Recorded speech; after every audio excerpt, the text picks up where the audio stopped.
Jonatas Edwards. Grande Despertador. De 1703 a 1758. Há 2 séculos que o mundo fala do famoso sermão, pecadores nas mãos de um Deus irado, e dos ouvintes que se agarravam aos bancos pensando que iam cair no fogo eterno. Esse fato foi, apenas, um dos muitos que aconteceram nas reuniões em que o Espírito Santo desvendava os olhos dos presentes para eles contemplarem as glórias do céu e a realidade do castigo que está bem perto daqueles que estão afastados de Deus. Jonatas Edwards, entre os homens, era o vulto maior nesse avivamento, que se intitulava o Grande Despertamento. Sua vida é um exemplo destacado de consagração ao Senhor para o desenvolvimento maior do intelecto e, sem qualquer interesse próprio, de deixar o Espírito Santo usar o mesmo intelecto como instrumento nas suas mãos. Amava a Deus, não somente de coração e alma, mas também de todo o entendimento. Sua mente prodigiosa apoderava-se das verdades mais profundas. Contudo, sua alma era, de fato, um santuário do Espírito Santo. Sob a aparente calma exterior, ardia nele o fogo divino, como um vulcão. Os crentes atuais devem a esse herói, graças à sua perseverança em orar e estudar sob a direção do Espírito, a volta às várias doutrinas e práticas da igreja primitiva. Grande é o fruto da dedicação do lar em que Edwards nasceu e se criou. Seu pai foi o amado pastor de uma só igreja durante um período de 64 anos. Sua piedosa mãe era filha de um pregador que pastoreou uma igreja durante mais de 50 anos. 10 das irmãs de Jonatas, 4 eram mais velhas do que ele e 6 mais novas. Muitas foram as orações que os pais ofereceram a Deus, para que o único e amado filho fosse cheio do Espírito Santo, e que se tornasse grande perante o Senhor. Não somente oravam assim, fervorosa e constantemente, mas mostravam-se igualmente zelosos em criá-lo para Deus. As orações, à volta da lareira, os estimularam a se esforçarem, e seus esforços redobrados os motivaram a orarem mais fervorosamente. O ensino religioso e permanente resultou em Jonatas conhecer intimamente a Deus, quando ainda criança. Quando Jonatas tinha 7 ou 8 anos, houve um despertamento na igreja de seu pai, e o menino acostumou-se a orar sozinho, 5 vezes, todos os dias, e a chamar outros da sua idade para orarem com ele. Citamos aqui as suas palavras sobre esse assunto. A primeira experiência, de que me lembro, de sentir no íntimo a delícia de Deus e das coisas divinas, foi ao ler as palavras de 1 Timóteo 1.7, ora, ao Rei dos séculos, imortal, invisível, ao único Deus seja honra e glória para todos sempre. Amém. Senti a presença de Deus até arder o coração e abrasar a alma de tal maneira, que não sei descrevê-la. Gostava de passar o tempo olhando para a lua e, de dia, a contemplar as nuvens e os céus. Passava muito tempo observando a glória de Deus, revelada na natureza, e cantando as minhas contemplações do Criador e Redentor. Antes me sentia demasiado assombrado ao ver os relâmpagos e ouvir a troar do trovão. Porém mais tarde eu me regozijava ao ouvir a majestosa e terrível voz de Deus na trovoada. Antes de completar 13 anos, iniciou seu curso em Yale College, onde, no 2º ano, leu atentamente a famosa obra de Locke, Ensaio sobre o Entendimento Humano.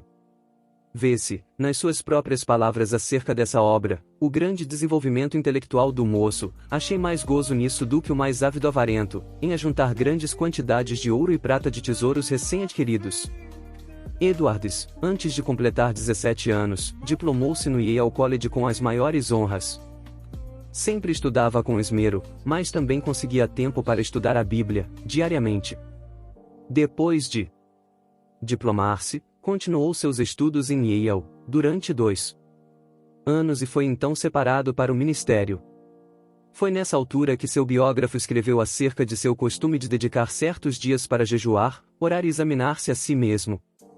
Acerca da sua consagração, com idade de 20 anos, Edwards escreveu: dediquei-me solenemente a Deus e o fiz por escrito, entregando a mim mesmo e tudo que me pertencia ao Senhor, para não ser mais meu em qualquer sentido, para não me comportar como quem tivesse direitos de forma alguma, travando, assim, uma batalha com o mundo, a carne e Satanás até o fim da vida.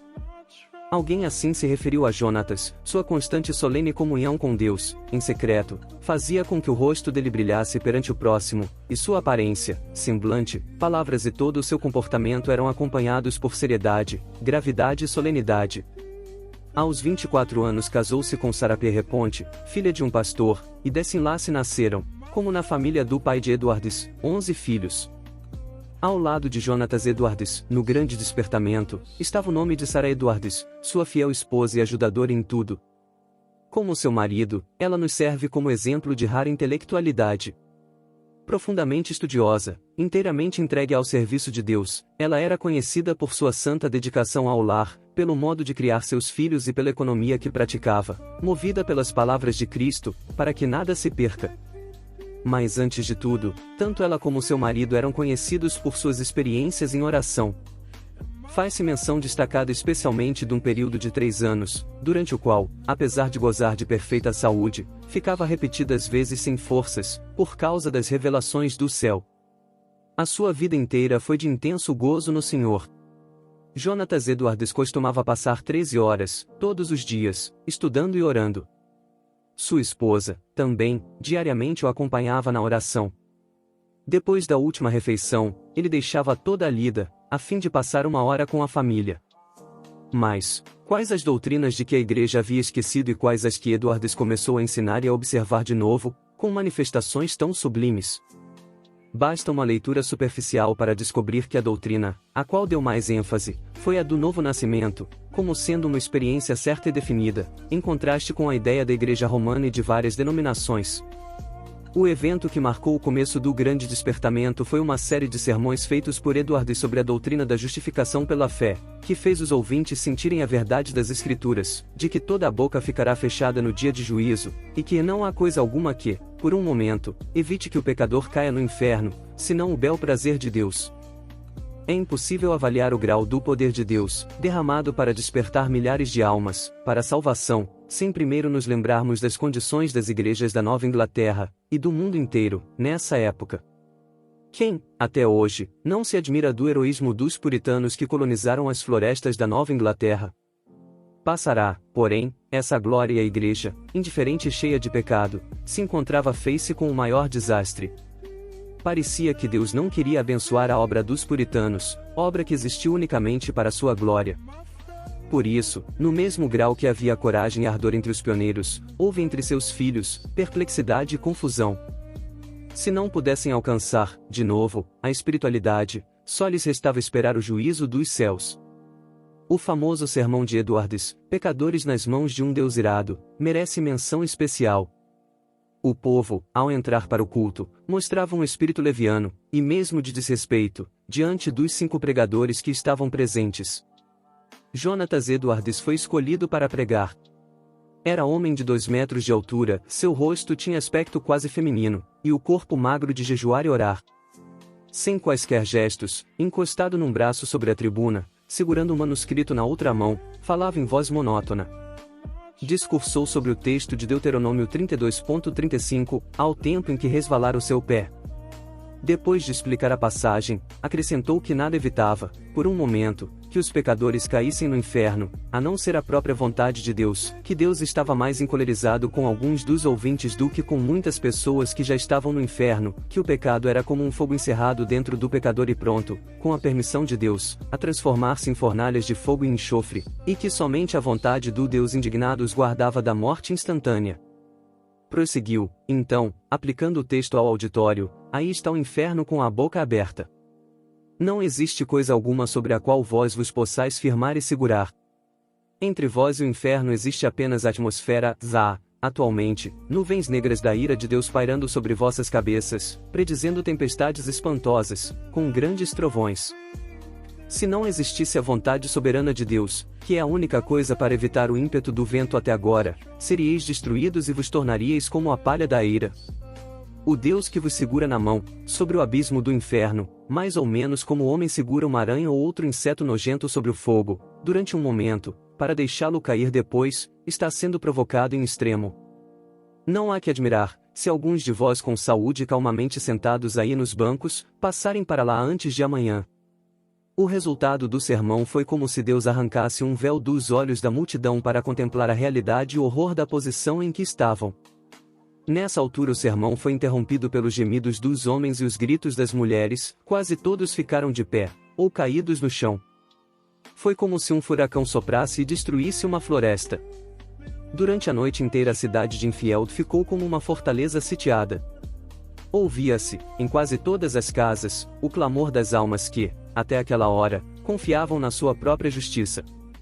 Esperavam que, a qualquer momento, o Cristo descesse dos céus com os anjos e apóstolos ao lado, e que os túmulos entregassem os mortos que neles havia.